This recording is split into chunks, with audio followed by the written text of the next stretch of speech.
हत्या चल रहा था, इसमें तो मान लीजिए शासन का व्यवस्था भी जो है पूरा ढीला हुआ पड़ा हुआ है, क्योंकि बराबर हत्या हो ही रहा है।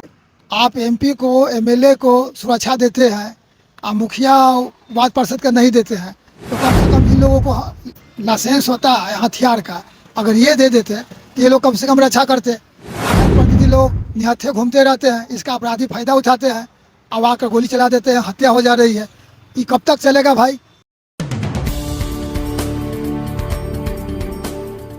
बिहार में अभी हत्या पे हत्या हो रहा है, जनप्रतिनिधियों का भी हत्या किया जा रहा है। अभी हाल फिलहाल में एक दानापुर में भी एक हत्या की गई है। क्या लगता है इसके पीछे किसका हाथ है? देखिए, जनप्रतिनिधियों की हत्या माने कितने मुखिया का, कितने वार्ड पार्षद का। अभी देखिए दही गोप जी का हत्या हुआ है, इससे कुछ साल पहले आपको नीलेश मुखिया जी का हत्या हो गया था उनके ऑफिस पर।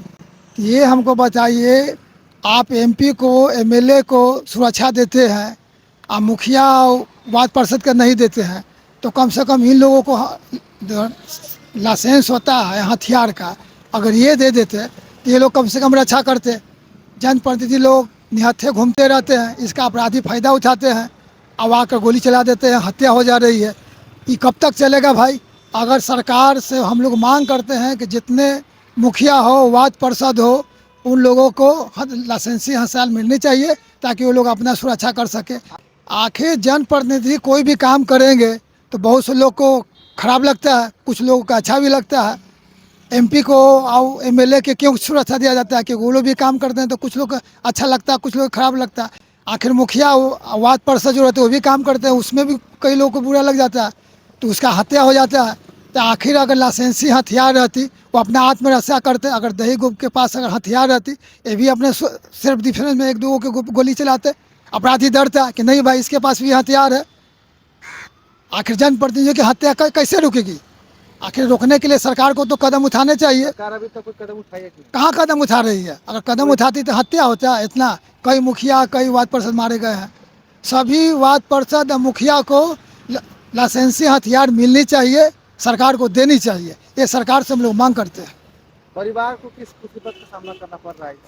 देखिए, जिसके फैमिली में ऐसा हो गया है, वो अपराधी को सजा हो क्या हो तो बात की बात है, वो किस प्रकार से रहेगा भाई? आखिर दही गोप कितने संघर्ष करने के बाद इतने स्तर पर है, और कोई अपराधी 5 गोली मार के जीवन लीला खत्म कर दिया।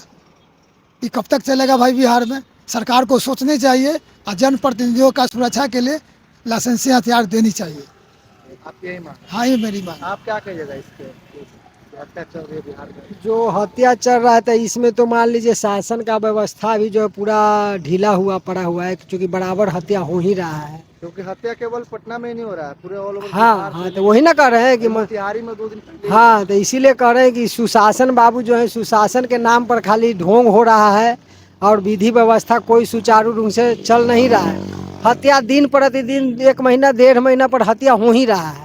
बहुत हत्या ऐसा भी हो रहा है जिसका न्यूज में नहीं आता है, बहुत ऐसा भी है पूरे बिहार में कि न्यूज में नहीं आता है, लेकिन बराबर हत्या तो हो ही रहा है। 1 महीना 2 महीना पर हत्या तो हो ही रहा है, रुक कहाँ रहा है? इसको लोग कह रहा है कि सुशासन बाबू है, सरकार है, सुशासन का सरकार है।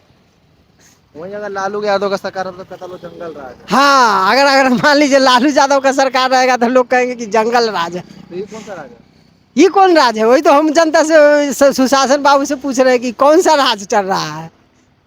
तो क्या मांग क्या है सरकार से? आपकी मांग? सरकार से यही मांग है कि मान लीजिए जो हत्या हो रहा है उसको, अभी मान लीजिए 3 दिन हो गया है, अभी ले अपराधी पकड़ा नहीं गया है। मान लीजिए अगर शासन व्यवस्था इतना दुरुस्त रहता तो तुरंत पकड़ लेगा। शासन चाहेगा और पकड़ाएगा नहीं, तुरंत पकड़ा जाएगा, लेकिन ढीला है इसीलिए नहीं पकड़ रहा है।